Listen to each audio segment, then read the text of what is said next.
Have you ever tried to convince someone of something on Facebook or other social media? You know, they put something out that you really disagreed with, something that you hold is not actually true, so you decided to conduct a debate. How'd that go? I maintain that no one has ever been convinced of anything by a Facebook post or a comment. Now, I'm not saying Facebook is good for nothing. And I'm using Facebook, but you can plug in your social media of choice. It's kind of all the same in this regard. It's not good for nothing, but it's not a good venue for civil debate. I think you've noticed that. I think part of the reason is it seems like most people that post things there have decided already what they believe on that particular topic. And so then what they've done is they have scoured the internet for memes and echo chamber and supporting opinions that just say, yes, you're right, yes, you're right, yes, you're right. And they put those things on there. Facts or contrary opinions or anything like that are not a crucial part, really, of the equation. You see, they've made a choice to believe. They've made a choice that they believe that, or to not believe that thing. You might be surprised what some people have chosen to believe.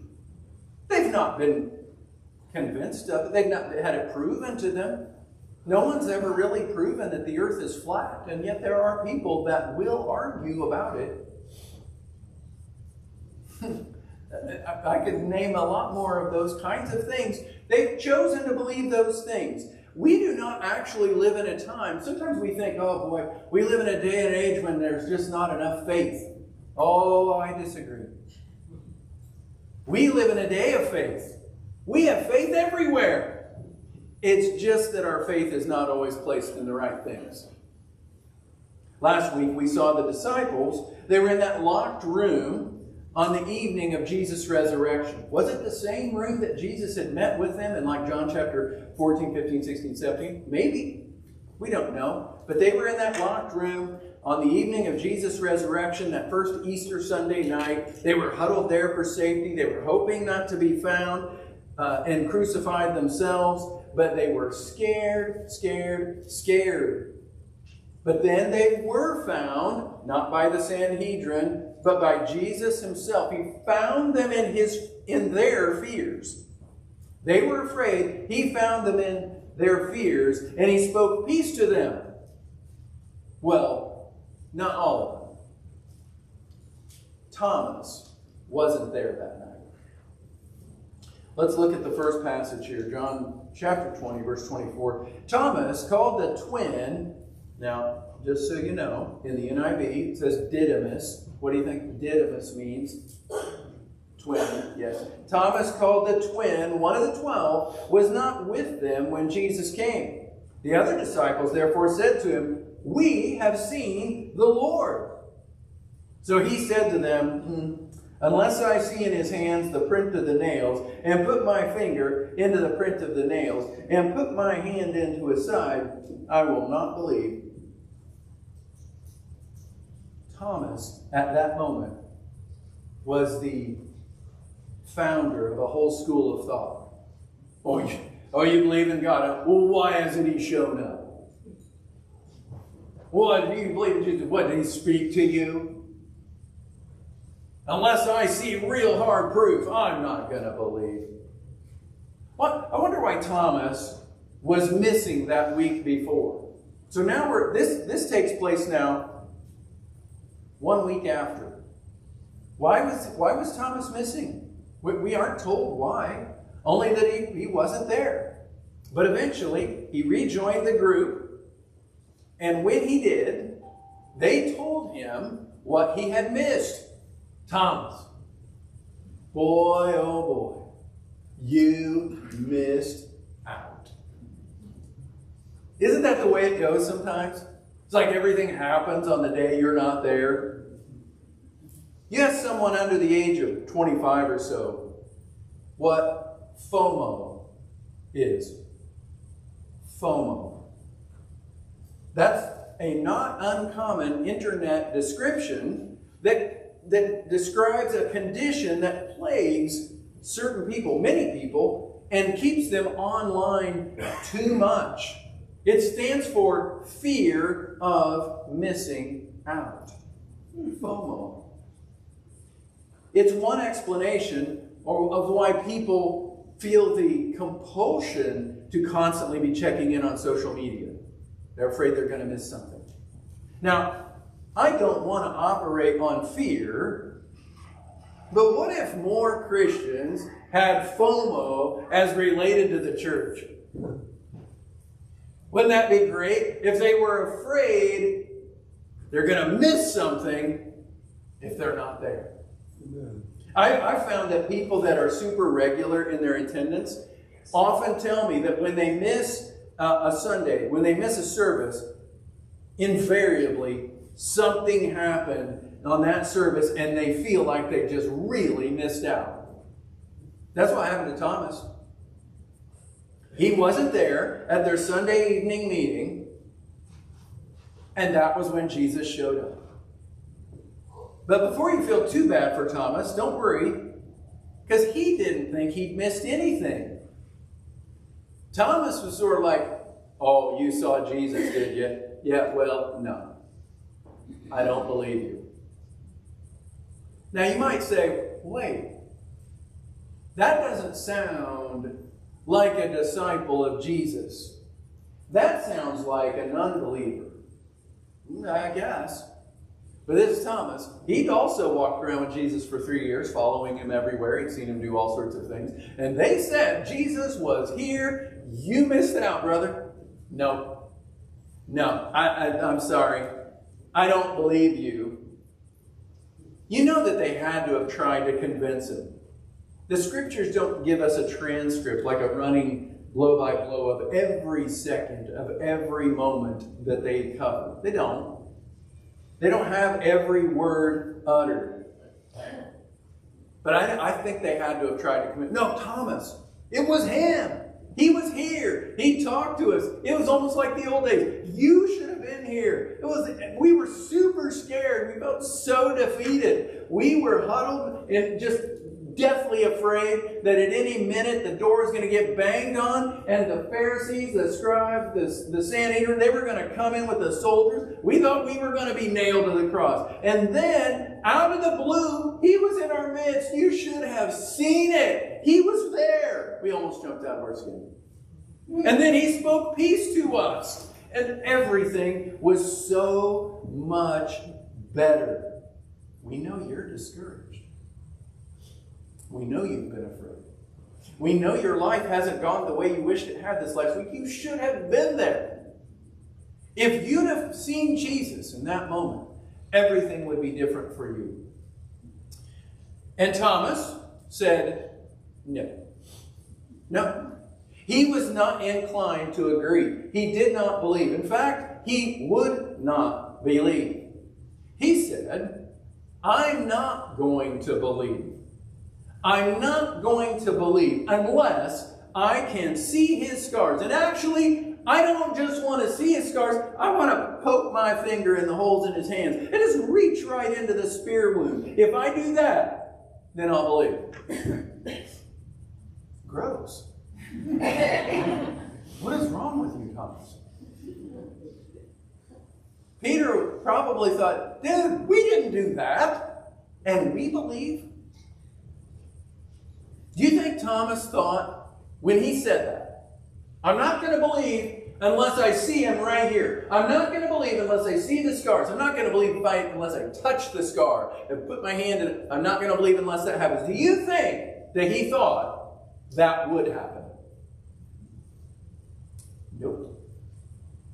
Because he'd already made a decision.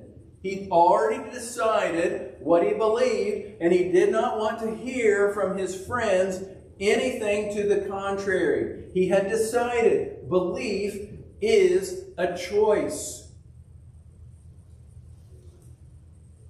If God would strike me dead. Shut up. You don't believe that. You don't mean that. You say that because you think it will never happen. Thomas thought it would never change. There would never be anything like that. Belief is a choice. Thomas had made his choice. Now, that conversation probably took place sometime during the week. But we're going to fast forward a little bit. Now in verse 26, after 8 days, which, again, this is a Jewish way of counting, so it's inclusive. It's the next Sunday. After 8 days, his disciples were again inside, and Thomas with them. Jesus came, the doors being shut, and stood in the midst and said, "Peace to you." Then he said to Thomas, "Reach your finger here. Look at my hand. Reach your hand here. Put it in my side. Do not be unbelieving, but believing." And Thomas answered and said to him, "My Lord and my God." Jesus said to him, "Thomas, because you've seen me, you've believed.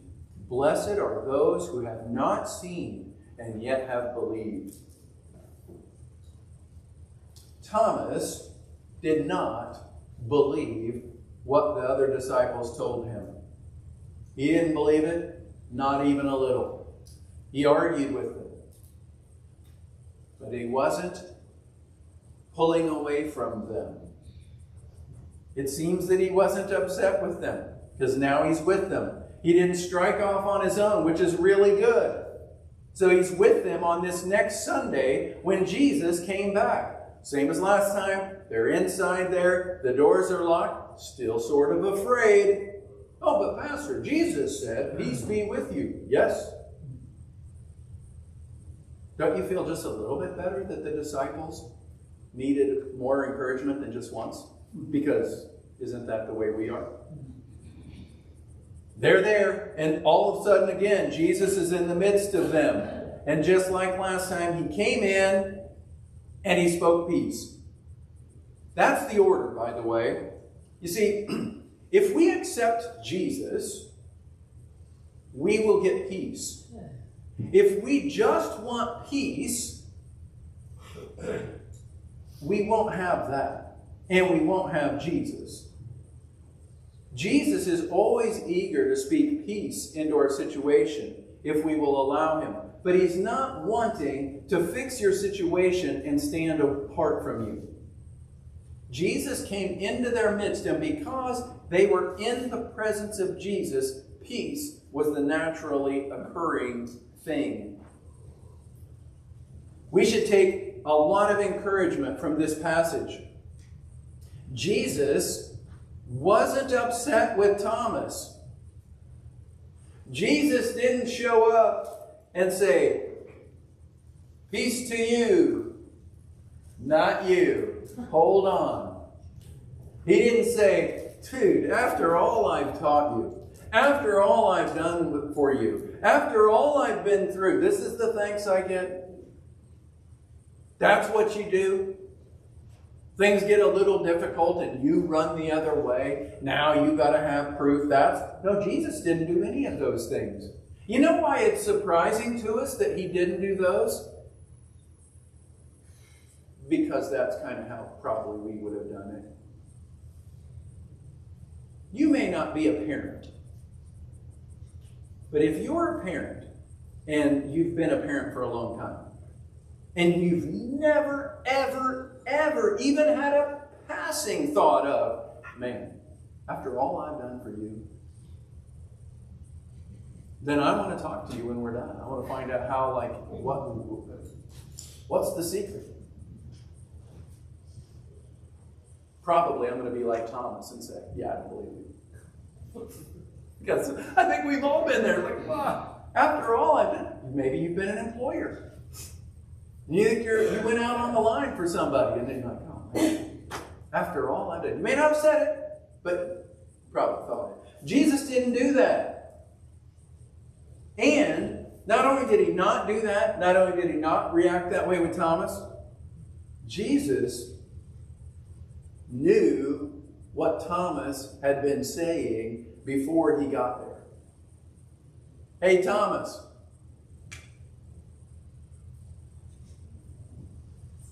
What did they tell him? No, doesn't say that, does it? No, Jesus knows what's in the heart of a person. Jesus knows what you're thinking. Jesus knows what you've been. He knows.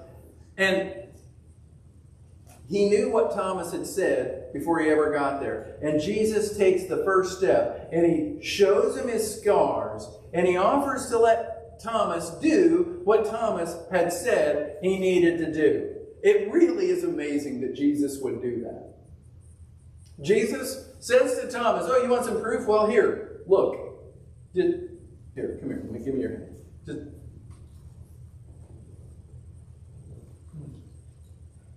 At that point, something really wonderful happened. Thomas made a choice. It doesn't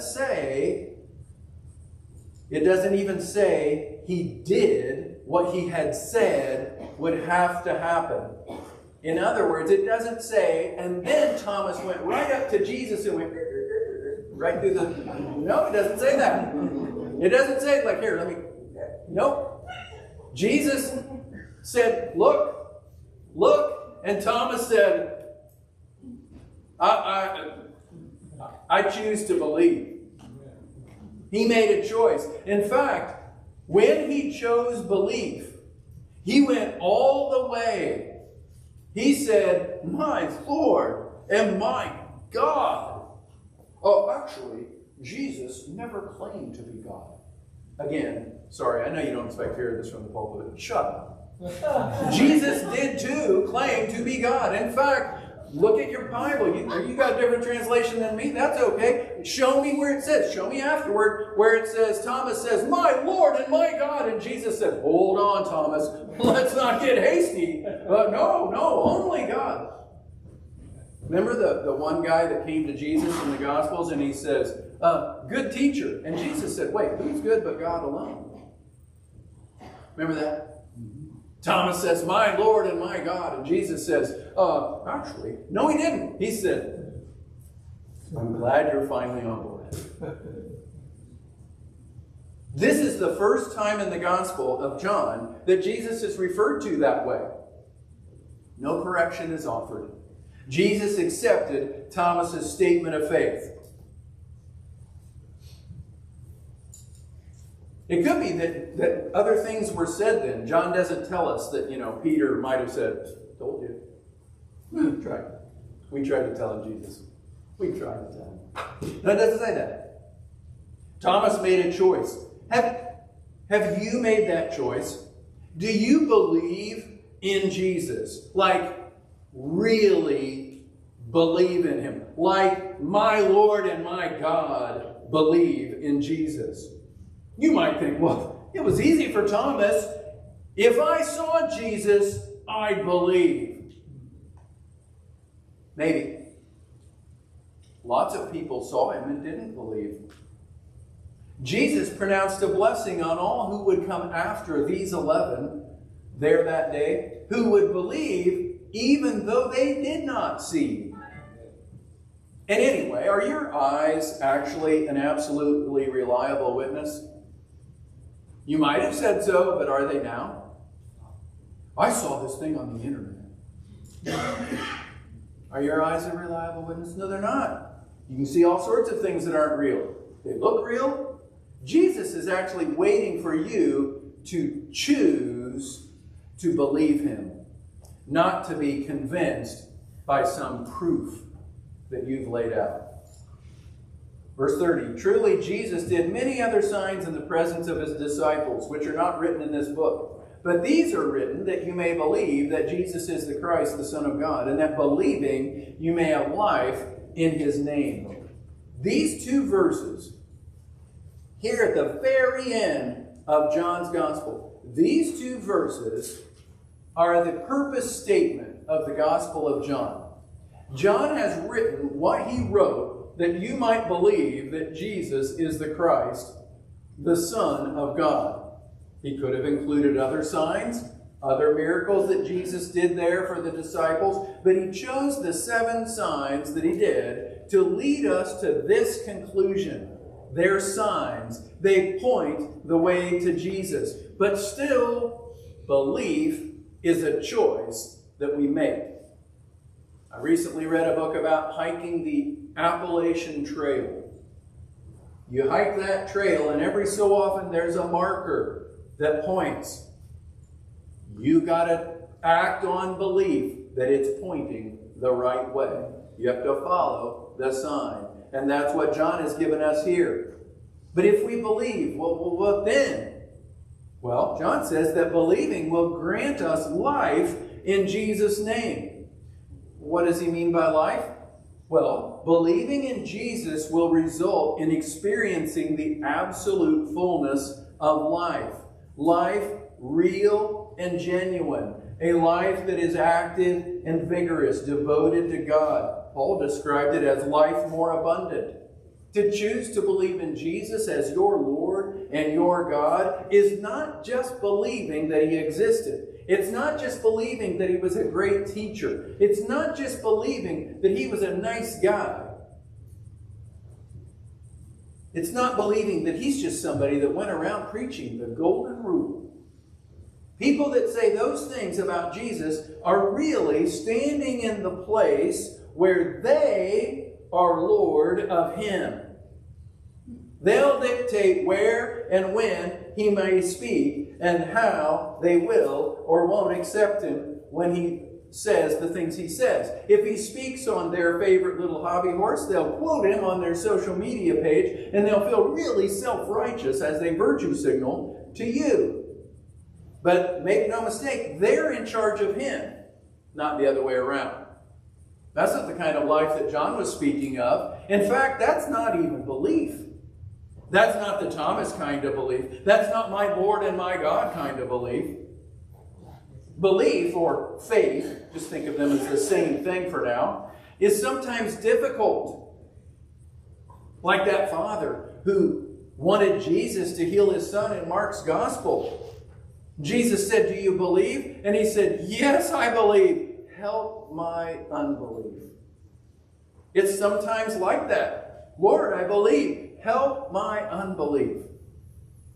We can have problems believing for various reasons. Our dispositions might play into it. Are you the kind of a person, you might not say this of yourself, but are you the kind of person that other people would say is generally kind of pessimistic? Are you kind of an Eeyore? You're so convinced of the too good to be true way of thinking that really nothing good can happen. Your face is sort of stuck in a permanent, it's kind of an effort to smile. Some people are like that. Maybe Thomas was that way. He seems a little pessimistic. You might recall when Jesus and the other disciples were on their way to see Lazarus, and then they found out that he had died, and Thomas is like, "Oh well, let's us go die with him." Thomas is that kind of guy. Jesus had a place for Thomas. Isn't that encouraging to you? You might think I'm calling you out, but Jesus had a place for Thomas. Another hindrance to faith that we might experience that Thomas did was his isolation. He wasn't with the other disciples on that first Sunday night. You might say that Thomas had skipped church on that first Easter Sunday evening. So he wasn't there when Jesus appeared and Jesus spoke peace to the others. Are you sometimes tempted to skip church because you're discouraged or depressed or down? Because Thomas pulled away from the others, Thomas had a week of doubting, while they had a week of rejoicing and encouraging one another. And when they each of the other got down, they could say, wait, remember Jesus came, he's alive. They could encourage one another. Thomas didn't get that. What if that just continued? Do you really think it doesn't matter whether you come to church or not? I think usually it works out that when we're most tempted to stay away from church, those are the services that we most need to be at. Because, like I said earlier today, this isn't a pretend thing. There's a living God that we're worshiping. And I don't like to give him a lot of airtime, but there's a living enemy too. And when we're tempted to skip church, it's probably because he's got an idea that that's where we're going to be drawn closer to the Lord. A third hindrance to belief is focus. Thomas had zoomed in on all the very real problems that he faced. It's not that he was making a big deal out of nothing. The cross was certainly not nothing. But Thomas only was seeing the problems that the cross presented. Has something happened in your life that was bad, like really bad, like so bad that you could never seemingly get past it? It's like no matter where you look, that thing is all you see, that thing is all that comes to mind. Could it be that you need a change of focus? That you need to see that terrible thing in light of Jesus and what he might want to do with and through it. We have to endure terrible things sometimes. Reading a biography about Oswald Chambers, and he went to Egypt during World War II and was ministering to soldiers. It didn't sound fun. He had to endure that. And then he died there. Sometimes we have to go through difficult things, but Jesus can help us. Maybe you think about when you think about coming to church, you hesitate because you think, well, I'm kind of the only one with weak faith or no faith. Like, you're the only one that hasn't made that choice to believe. You might feel that because you haven't made the choice to believe that Jesus. You might feel that you haven't made that choice because you think Jesus is upset with you. I can assure you that's not true. It's not true that you're the only one of any category.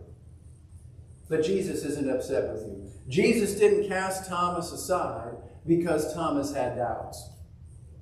Thomas probably has had a couple thousand years now in heaven to be ribbed by the other disciples. They're like, hey, doubting Thomas.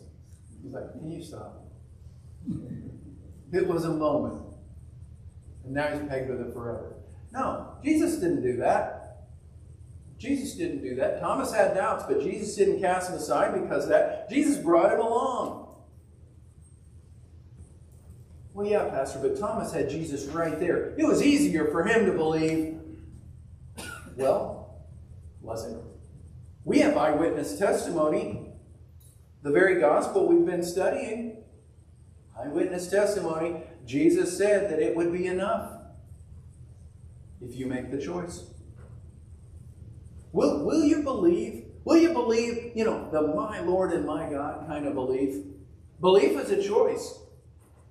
Paul wrote to the Romans, we were saved in this hope, but hope that is seen is not hope. For why does one still hope for what he sees? And what Paul is saying there is that belief is a choice. It's a choice that we make, not because we can't help but believe. I don't have faith that I was married 42 years ago. I don't have faith in that. I don't have faith that I am married because I was there when it happened. And I live in the reality of it. I see it. I don't have faith in things that I see. I have faith in things that I haven't seen, things that I don't see. Well, if God would just show himself to me, well, he did. His name's Jesus. Believe or don't believe. It's a choice that you get to make. But you'll never be off the hook because Jesus didn't appear to you personally. There's no reality where you stand at the judgment and say, before you get going here, I just want you to understand, I never saw Jesus personally. Never going to happen. Belief is a choice. Will you believe? Will you, my Lord and my God, believe that Jesus is who he says he is. I choose to believe. I choose to have faith in God. I choose. Do you?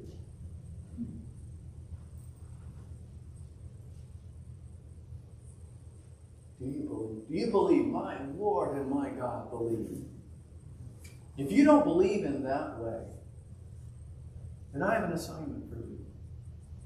This afternoon, I want you to ponder that. I don't want you to wait for Jesus to show up and say, here. No. Because he's not going. No, you have the scripture. You'll be blessed when you believe.